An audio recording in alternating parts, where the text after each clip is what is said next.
is a beautiful day and I'm delighted to share it with you. Guess what? There's something new on Ifeoma Speaks, a new spice. It's called Ice Cream Socials. We're socializing over ice cream while sharing our views on issues. And the topic for today's episode is love and marriage. So I'll pass the basket to my guests and have them pick and answer the question. So I'll start with the first guest. Yes, you pick it and hold on to it. And then, okay.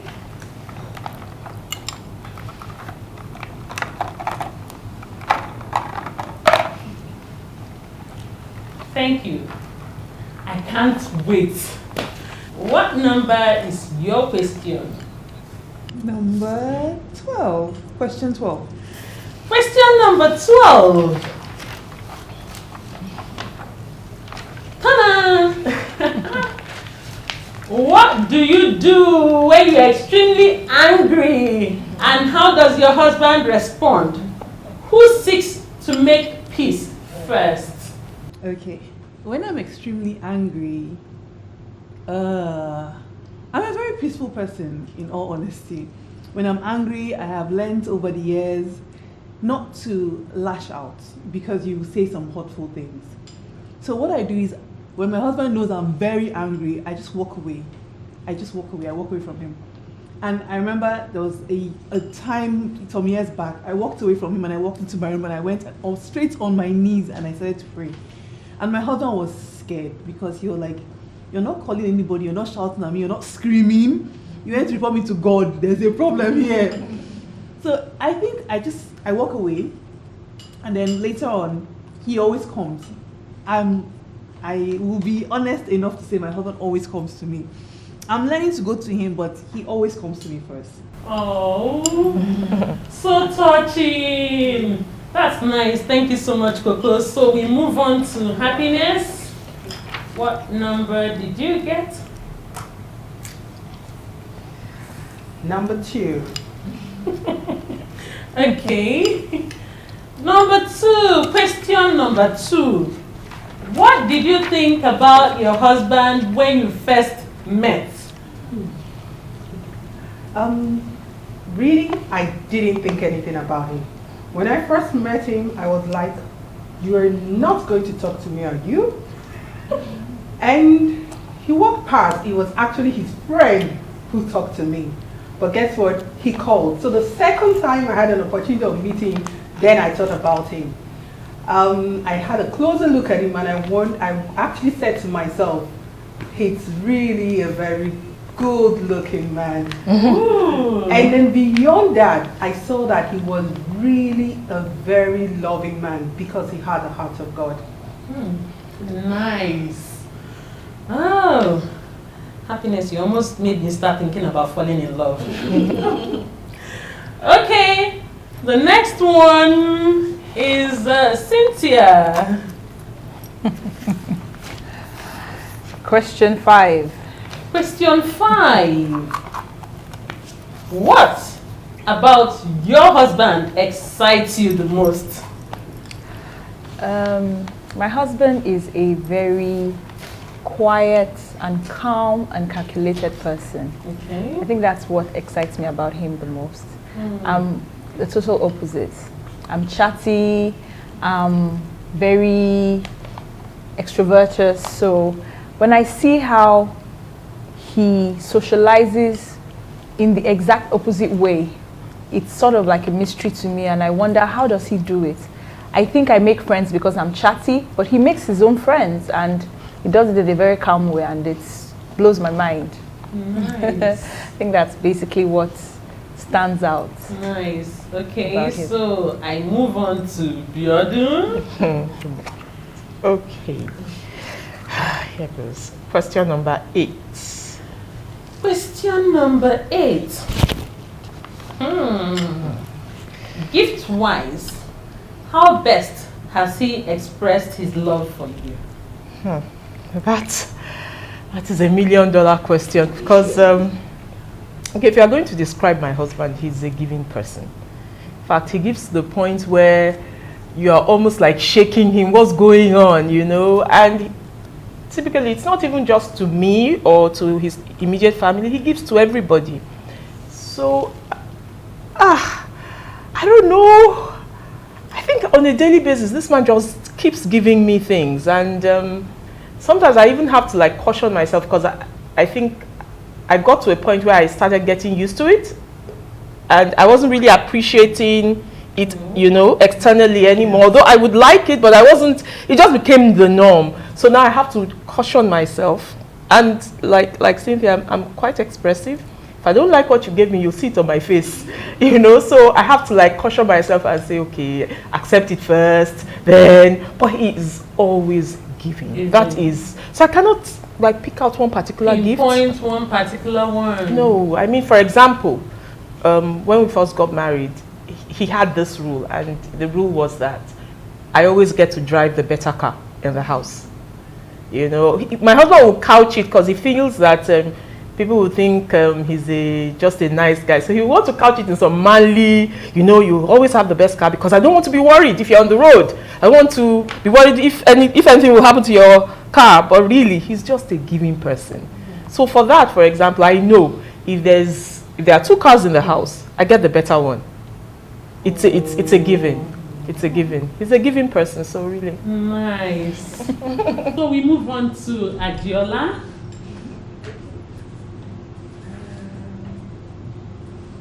I got number 10. Adiola got number 10. Adiola, are there any gaps between your vision on marriage and the reality on ground? I think I normally ask myself this question even before like seeing a year that is this what I envisioned and is this what I'm getting in my reality? But truth is I really don't have a proper vision, and I'll be honest because the truth is we have a lot of misconception of things before we do them. So I like my reality and I'm comfortable with my reality because with God, you know, your reality will always be beautiful. So I'm happy the way my reality is. Okay, so this is a one-off collection or gathering of calories. Don't worry, ladies. You'll burn them by tomorrow. Okay, so I'm going to pass the basket round again.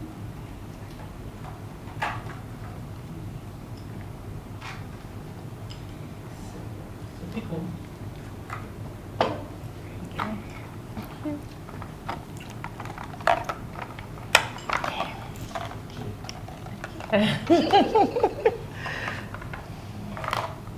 Here goes. I have 2 more left. I will not participate in this. I'm the anchor, so when we are done, I'll have 2 people volunteer to take the remaining 2. What question did you pick? Question 1. Question number 1. Describe the experience, the very first time you fell in love. The first time I fell in love.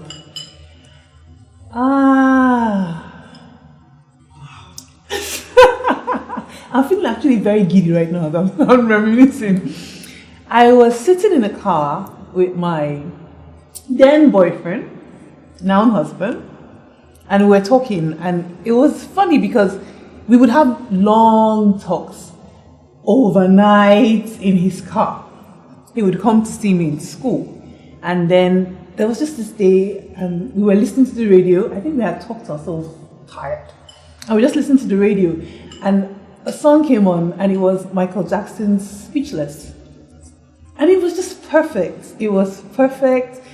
The lights, it was dark, but the lights were on the buildings around, and the music and the air was just cool. It was just perfect. And then I actually knew that I was with somebody I was in love with.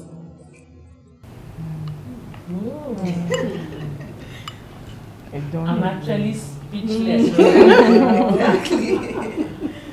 Okay, we move on to the next guest. Let's hear the question number. Question 3 this time. Question 3. Talk about an unforgettable moment in your marriage. Okay, so there are many unforgettable moments. I remember a couple. So the very first one that I think that was the beginning of the unforgettable days of my life in the marriage was our wedding night. So that was the start of the marriage, and that was really unforgettable. Not in the ways a lot of people may think. So what happened was, before anything happened, by the insight I had before the wedding, we had to pray. So an instruction was clear: midnight, you have to pray. So when we retired to the hotel room, and my husband touched me, I said, no, the instruction is you pray first before anything, and it's midnight. So he got tired and he slept off. And I was so tired, I was almost sleeping off. So I had to start doing things to keep me busy, cleaning up everywhere in the hotel room. And once it was quarter to midnight, I woke him up. We prayed earnestly for the next 1 hour. And that was very unforgettable. That day we both knew we had our lives cut out. And I never forget that. And what that does for us is that anytime anything comes up, we remember that night that we had sealed everything, we had sealed our future. It was very unforgettable. So. Happiness, are you going to get me to pray before my husband touches me? Okay, that's a good one. That's a good one. Thank you. So I move on to the next guest, Cynthia.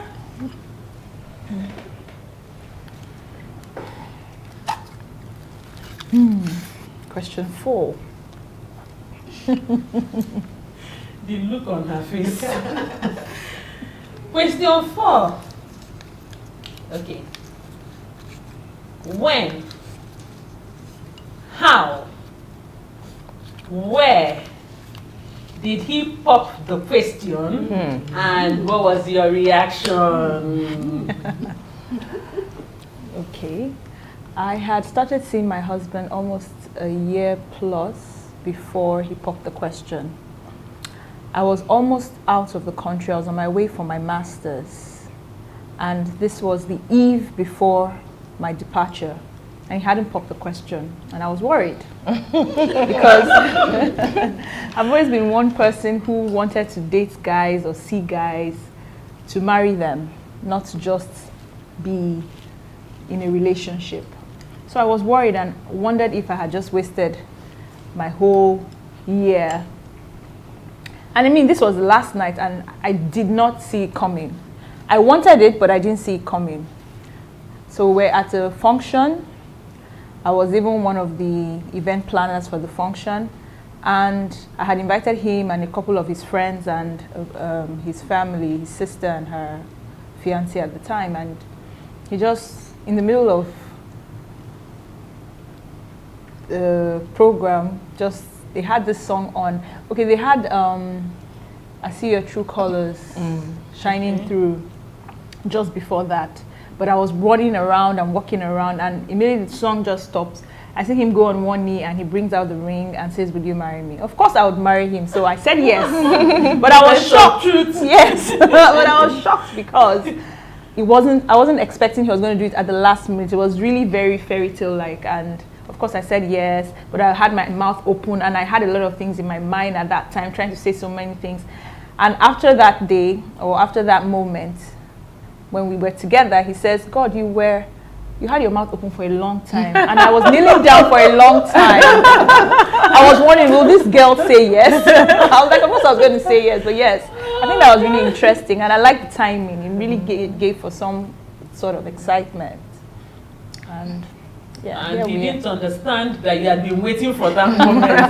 Thank God he asked. Oh yes, thank God he asked. Yeah, so I went and we slugged it out while I was out of the country for a year plus, and here we are. And you've come a long way. Yes, we have. Interesting. Yes, we have. Wow. So I move on to the next guest. Okay, question number 9.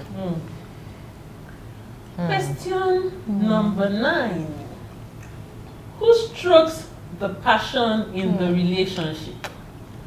When love grows cold, who heats it up? I think you guys should all know that would be the giver, because I don't know, I have my head so much in the cloud. I probably sometimes don't even know things are happening or not happening around me. So you will see him begin to plan movie nights. What's going on? Okay, let's go. So, okay, maybe this person is feeling a bit distant, or that I'm, it would be him. He does things. He can just decide that, okay, let's go and watch a movie.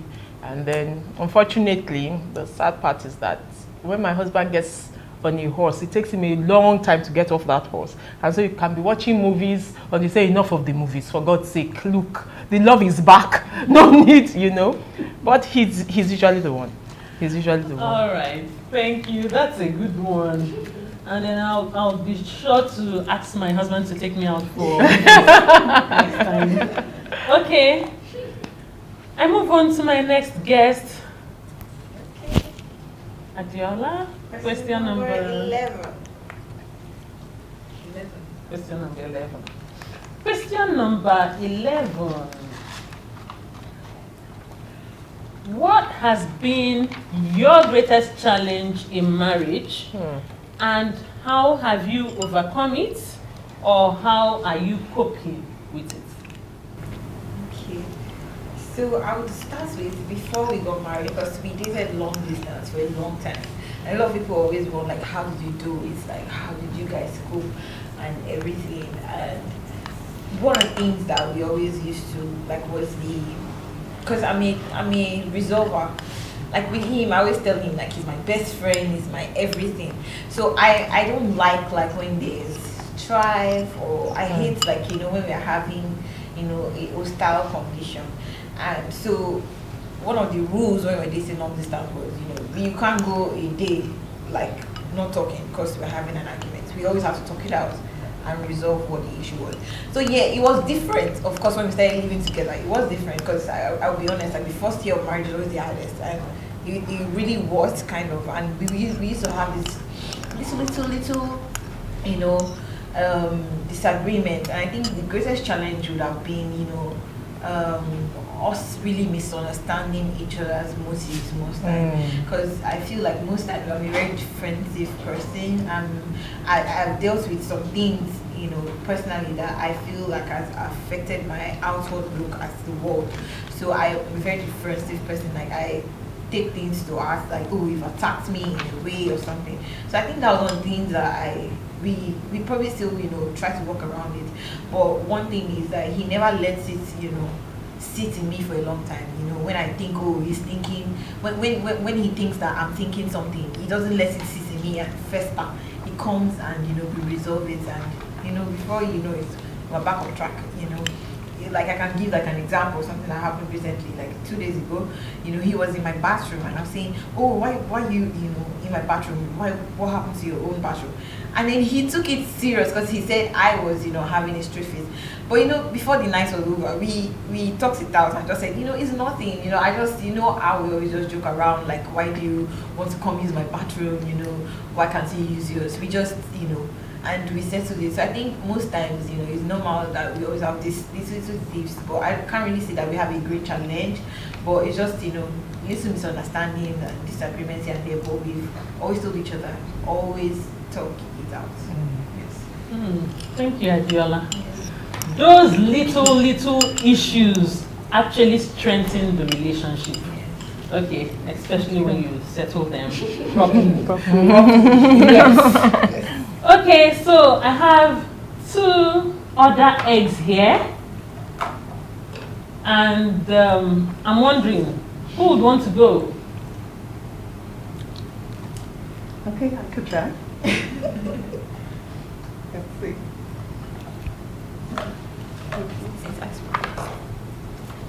Okay.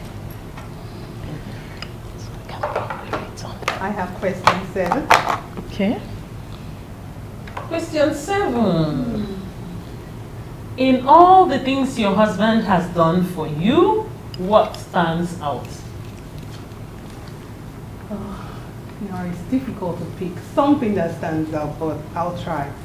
I think the way I'll summarize it is his love and commitment towards the children. It's easy for you to love someone with a biological child, but not a lot of people that can love children that are not theirs. But he does it very effortlessly. That stands out for me. Nice. Very nice. strong Really one. nice. Okay. So Adiola, question number what? Okay, I have number 6. Question number 6. What is the sweetest thing he has ever said to you, and how did it make you feel? Okay, so I think as women, we all have like our own insecurities. Everybody has this little insecurity here or there. So I have this my own little insecurity.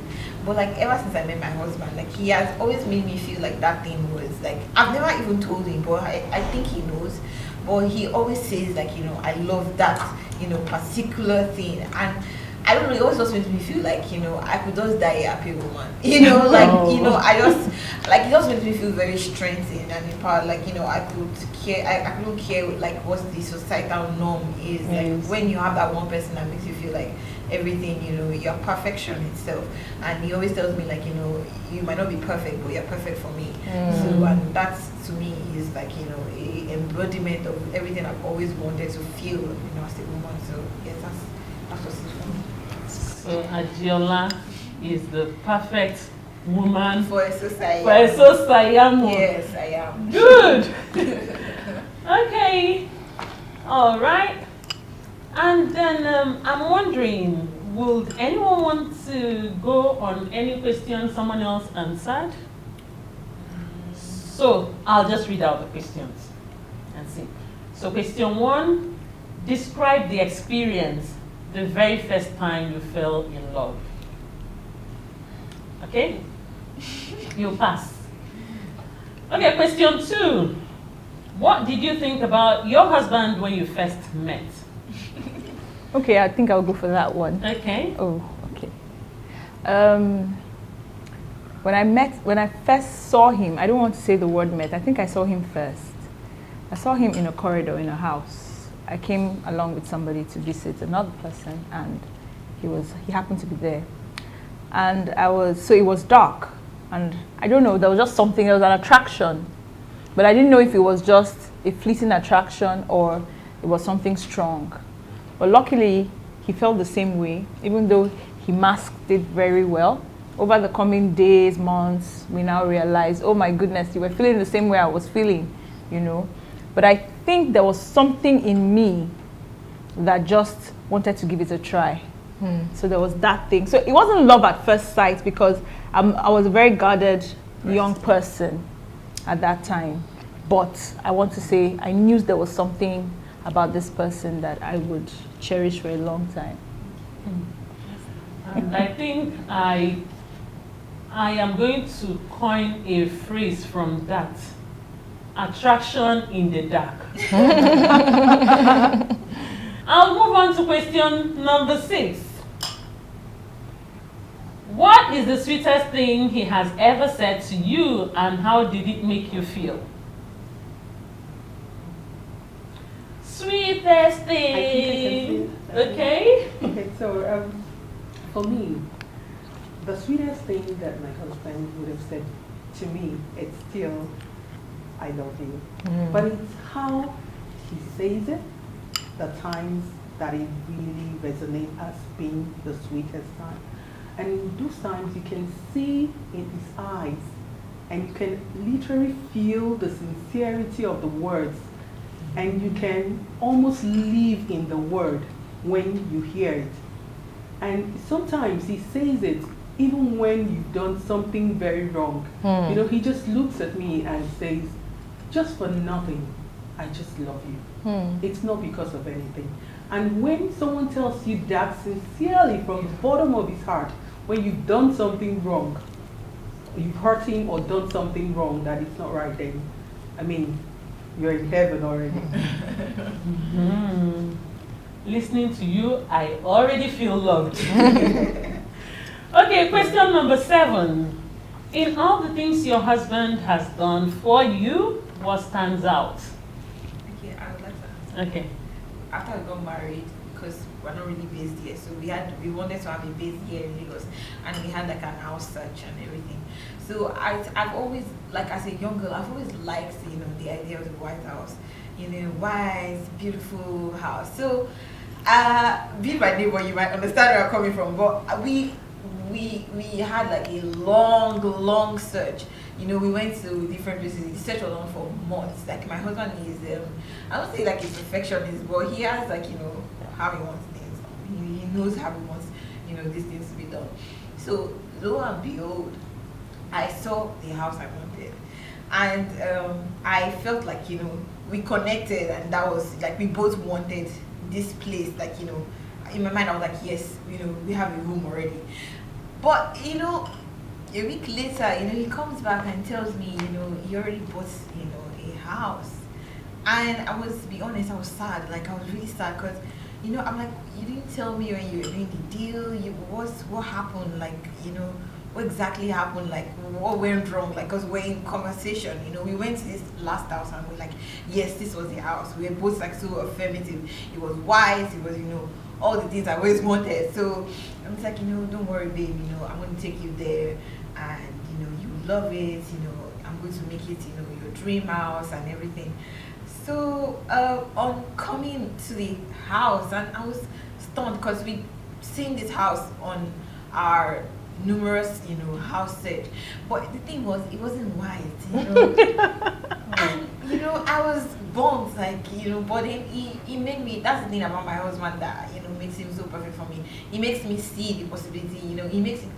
He always makes me believe that wood could become this. He always makes me see the light in things. And 2 months down, he made it my dream White House. And yes, now the house is white, so I think it might be silly, but it's so like it might sound silly, but it's something like yes, like oh my god, like when I came back to the house, I've seen all the work he had put in and so much effort, I was so amazed because the truth is he already saw the picture and he just already he had me in mind, I just felt what it was like. He was amazing. He has done so many other things, but that probably counts so much more. But like I just felt that was so thoughtful. He changed like the whole thing just to fit how I wanted it. And now I look at the house that I was so like, oh, and I'm like, never. That's just it. Oh. Okay, as long as you're happy, it's not silly. Okay. Question number 8. Yes, you want to try? Yes. That happened in a situation where I had just gone through a tough period. I was out of the country and I was writing a professional exam, and I failed the exam, so I was utterly devastated. I had put my all into the exam. I was practically not sleeping, not eating, just living and breathing everything.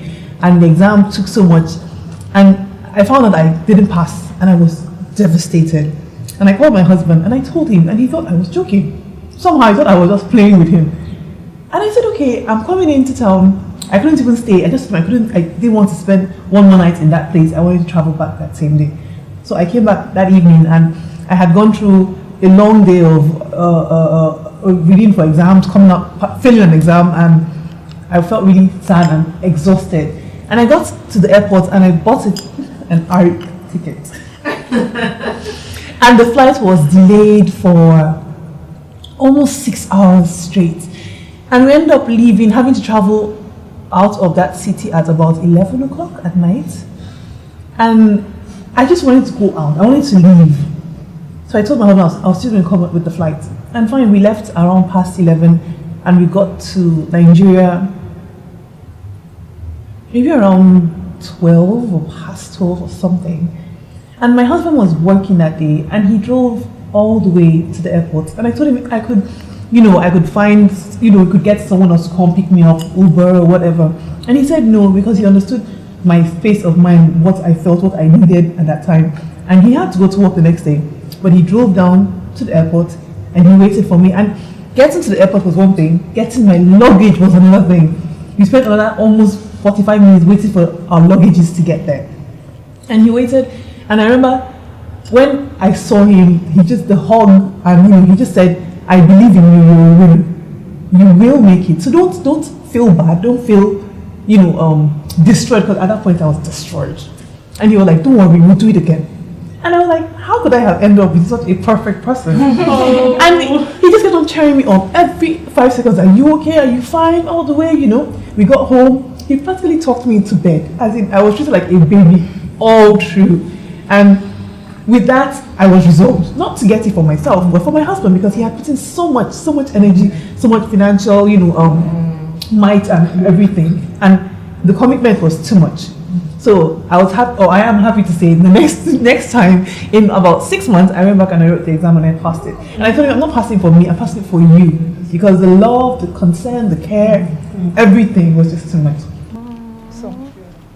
Aww. Mind blowing. That's you got me into another realm. Got all of us. You were emotional, all of us. You were emotional, and we could actually feel what you were saying. Oh, love can be so good. Okay, so question number 8. Gift-wise, how best has he expressed his love for you? All right. We'll pass on that. Question number 9. Who strokes the passion in the relationship? When love grows cold, who heats it up? I have to take credit for that. But I don't think so. Not with your response to the previous question. We already know who hates this love one. Because you got everybody in this room. Heat up. No, I would say I take my Calabanness very seriously. So I try to make sure that we are never in a law, we're always doing something. And my husband, most times, he's the kindest, sweetest person.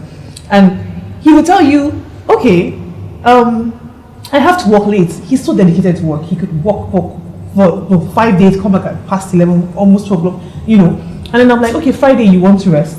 Let's do something different, Let's have dinner, let's watch a movie, let's go somewhere. I love stage plays. My husband he's not tripped about it. He'd rather go and watch a movie. But I always try to make sure we're doing something different. And then we don't just come on ground sleep. We must do something. There will be some spicy things going on afterwards. So I try to I try to make sure we're always constantly doing something. And then I learned something from my pastor's wife, who says even when you're not in the mood, and you can see your husband is gearing up for something, and you're like, oh my Lord, I'm just not there yet. You just say, excuse me, I'm going to the shower, into the bathroom, have a shower, and then pray, oh God, help me to get myself into that point, to that level where something good can happen. And it's worked once or twice and it's actually helped. But the other times I'm just tired. But then again, you try your best. You try your best. And your best will always be good enough. Yeah. Okay. Question number 10. Are there any gaps between your vision on marriage and the reality on ground? Okay. So, for me, yes, the gap is really wide. So I had a dream idea of what marriage is, just me, my husband, no children, no disturbance, no career, no business. Somehow there's just provision, just the two of us. That is not life. So I've realized that so many things had to give way, the children in. So what I've seen happen is that I have to let go on some things, career, on my husband's side, business, even on the children's side. Sometimes I take some of their time. So everybody has to now give something. Because if everybody wants 100% of their time of everything they want, then it won't work. So the way around it is for everyone to discount their expectations and sacrifice for the other person, and I think that has worked well for us. Compromise. Yeah. Thank you, Happiness, for that. Can I say something? Yes, you can. Okay, so I found out that a lot of people are like Diolado. No real vision of how marriage should be. I mean, I don't know if anybody did that, but I read a lot of Mills and Boone growing up, but somehow I was able to separate that fantasy from reality. I didn't think, I wasn't expecting any man on a white charger, I wasn't expecting. It's just a story. Yes, I was able to draw the line. But my own peculiar case, I think I didn't have, as much as I wanted to say, I didn't have a vision of what my marriage would be like, because I came from a very turbulent, I tell people this is my second marriage, because I lived through my parents' marriage and it wasn't good. It was disastrous. So I had that at the back of my mind, and for me it was one of two things: not get married at all, or if I get married and the man is doing rubbish, I just pack my bags and leave. You understand? There was not going to be, I wasn't going to take the crap my mother took. I had that at the back of my mind, So being married now, I guess a couple of years into the marriage, I felt that. I still had that idea in my head. You give me crap, I'm out of here, But I think somehow, maybe my husband knew that. And so the man had planned so many things, even without my knowledge. He had put some, Strategies in place. Strategies in place to ensure that, look, I would always have some kind of soft landing, and that helped me through the initial turbulent years to the point where I could myself now take ownership of my marriage and make my commitment to it, saying to the point that, look, hey, this thing is for life. It doesn't. I'm not going anywhere. But at the initial stage, it wasn't. I think my vision wasn't stay and take crap. In my head, it was either this person performs or he doesn't. And if he doesn't, you go. I'm leaving. But God has been good. God has been excellent. Okay. All right. Thank you so much. Question number 12. What do you do when you're extremely angry, and how does your husband respond? What do you do when you're extremely angry, and how does your husband respond? Who seeks to make peace first? Okay, maybe I should take that. When I'm extremely angry, I shut off. I shut out. I just close my mind, myself, my heart, and just, that's the only way I can go through it without blowing up and saying hurtful stuff. But God, being God, has given me somebody who compliments me. So he understands that, and he, being a calmer person, always comes back to say, you know what, that's quite immaterial to what we are going for here. So he always brings us back to that meeting point. And of course, he's always the one that seeks peace first. Most times. I'm learning to seek peace first too. I should give myself some credit as well. I deserve some accolades. Congratulations. Okay. So please, let's give her some accolades. Yeah. I've been inspired. Sizzling hot discussion, refrigerated ice cream. Beautiful balance. I hope you found that balance watching and listening to us. My name is Ifeoma Speaks, your host on Ifeoma Speaks. If you'd like to be a part of the next edition of Ice Cream Socials, you can get in touch with me on my social media platforms or send a mail to me on my blog, ifeomachibogu.com. Please subscribe to my YouTube channel, Ifeoma Speaks, and follow me on all social media platforms, Twitter, Instagram, and Facebook. And remember, life is meaningless until you find your purpose. Thank you.